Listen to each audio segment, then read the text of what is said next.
지난 8월 18일 바로 엊그제였죠. 미국 연준에서 지난 7월 27일, 28일 진행된 연방공개시장위원회 의사록을 공개했습니다. 회의에 참석한 대다수가 경제가 예상대로 괜찮아지면 올해 자산 매입 속도를 줄이자라는 이야기를 했다는 내용이 담겨져 있습니다. 그러면서 세계 금융시장은 연준의 테이퍼링이 시작됐다면서 긴장을 하고 있는 상황이고, 덩달아 한국의 코스피 지수는 3,100선 아래로 떨어지면서 충격을 받고 있습니다. 외국인들과 기관이 테이퍼링 소식에 따라 가진 주식을 급격하게 매도하고 있는 것입니다. 테이퍼링이 뭐길래 주가가 이렇게까지 떨어지는 걸까요? 테이퍼리란 가늘어지다라는 뜻의 영어 단어인 테이퍼에서 유래한 말로, 원래는 주로 스포츠 선수들이 경기 일정에 맞춰 훈련 강도와 양을 점점 줄여나가는 것을 지칭하는 용어였습니다. 이게 금융시장에서 사용되기 시작하면서 시중에 풀린 자금을 조금씩 줄여나가는 것을 뜻하게 되었죠. 즉 경제 위기로 인해서 시중에 풀렸던 유동성을 점차 축소해 나간다는 의미입니다. 연준이 시중에 돈을 푸는 이른바 양적 완화는 채권을 사는 방식으로 이루어집니다. 연준이 달러를 찍어내고 그 돈으로 시중은행과 정부로부터 채권을 사들입니다. 그러면 당장 현금을 확보한 정부와 은행이 시중에 돈을 풀게 됩니다. 테이퍼링은 이와 반대로 연준이 사들이던 채권의 규모를 조금씩 줄여나가는 겁니다. 앞서 연준의 의사록에 담긴 자산 매입은 바로 채권을 사들이는 일을 의미합니다.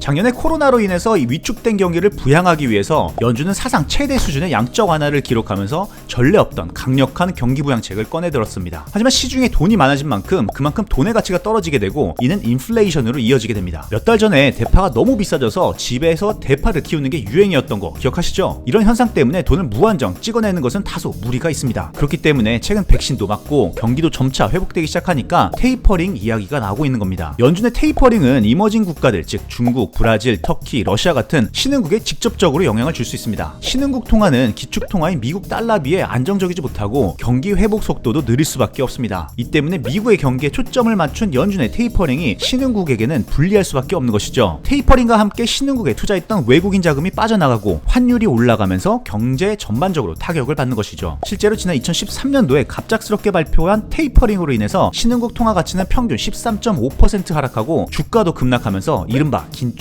발작이 일어난 적이 있었습니다. 다행히도 많은 전문가들은 한국이 테이퍼링에 당장 큰 영향을 받지 않을 것이라고 이야기하고 있습니다. 현재 한국은 터키나 러시아와 같은 신흥국에 비해서 안정적인 경제 구조를 유지하고 있기 때문이죠. 하지만 그 규모가 작든 크든 간에 외국인 투자자들의 자금은 일정 부분 빠져나갈 수밖에 없기 때문에 경제 전반은 물론 주가에도 영향을 어느 정도 있을 수밖에 없습니다. 그리고 현재 선진국들은 조금씩 금리를 인상하려는 움직임을 보이고 있고, 아직 한국이 코로나로부터 선진국만큼 회복되지 못했다는 점도 걱정되는 부분입니다. 유동성 주체인 선진국으로 자본이 쏠리고 있는 것은 어떻게 보면 당연한 것이죠. 테이퍼링 이슈와 함께 외국인들이 더욱 빠르게 발을 빼고 있는 것도 이러한 이유 때문입니다. 연준의 테이퍼링 이슈가 뜨거운 지금, 이번 영상에서는 테이퍼링의 의미와 전 세계와 한국 증시에 미치는 영향에 대해서 간략하게 정리해봤는데요. 다음번에는 더 좋은 내용으로 찾아뵙도록 하겠습니다.